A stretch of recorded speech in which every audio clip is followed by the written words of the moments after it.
il est classé au patrimoine mondial. Le site du baptême du Christ, El Martas en arabe, se trouve à Béthanie au-delà du Jourdain.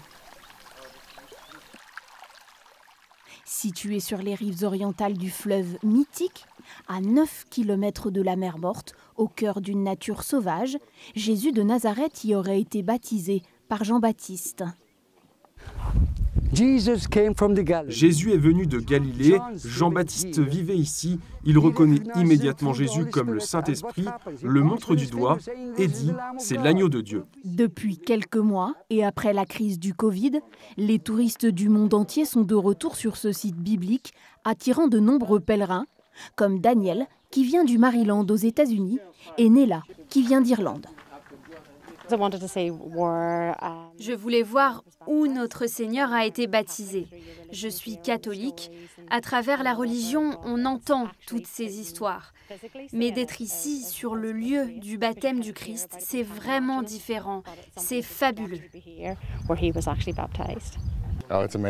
C'est incroyable. J'en ai la chair de poule. Je suis chrétien. C'est donc très important pour moi.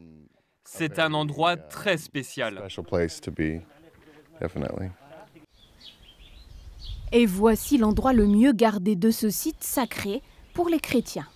Nous sommes dans le Saint des Saints, l'endroit le plus sacré du site, le lieu où Jean-Baptiste rencontre Jésus et le baptise. À l'époque, le Jourdain serpente déjà jusqu'ici.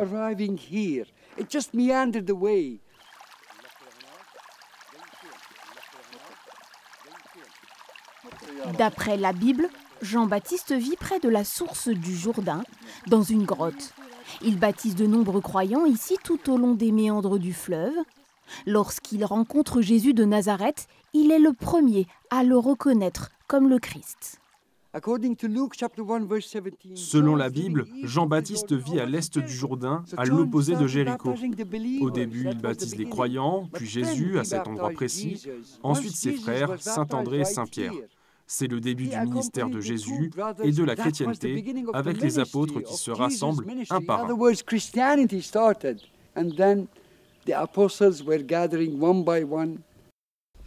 De nombreux récits de pèlerins chrétiens décrivent cet endroit avec précision.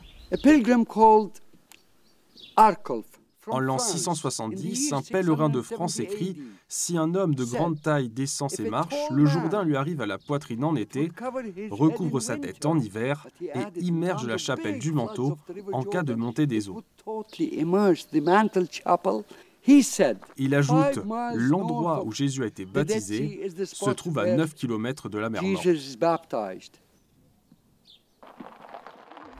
Les touristes, quelle que soit leur confession, sont fascinés par le lieu. Je suis musulmane, mais peu importe finalement. Personnellement, j'ai lu la Bible et quelle que soit notre religion, je pense que c'est important de visiter cet endroit pour connaître cette histoire. Quand nous étions petits, nous avons lu la Bible et l'histoire du baptême du Christ. Mais venir voir ce lieu renforce notre foi. Nous n'avions jamais imaginé le voir en vrai, en Terre Sainte. Des écrits détaillés de chrétiens venus de Jérusalem à l'époque des premiers pèlerinages mentionnent 5 églises et le baptistère dont les vestiges sont toujours présents sur le site. La plupart d'entre eux décrivent cet endroit en particulier. Entre les 4 piliers, l'eau forme une croix. À l'époque byzantine, les baptistères sont cruciformes. Ce baptistère, baigné par les eaux sacrées du Jourdain, est le plus grand du monde. Il est unique.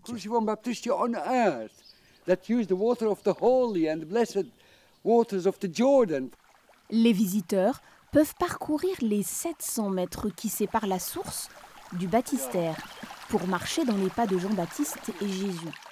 Ils peuvent ensuite accéder au bassin.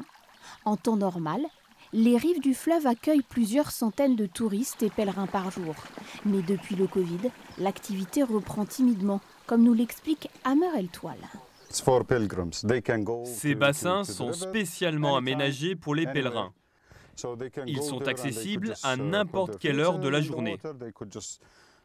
Ils peuvent y tremper leurs pieds, s'immerger seuls ou en la présence d'un dignitaire religieux. C'est ouvert à tous. Depuis plusieurs décennies, les pèlerins se sont succédés ici pour venir s'immerger dans le Jourdain et être baptisés, comme le montrent ces archives datant des années 90. Ce rite n'a jamais cessé à travers les siècles.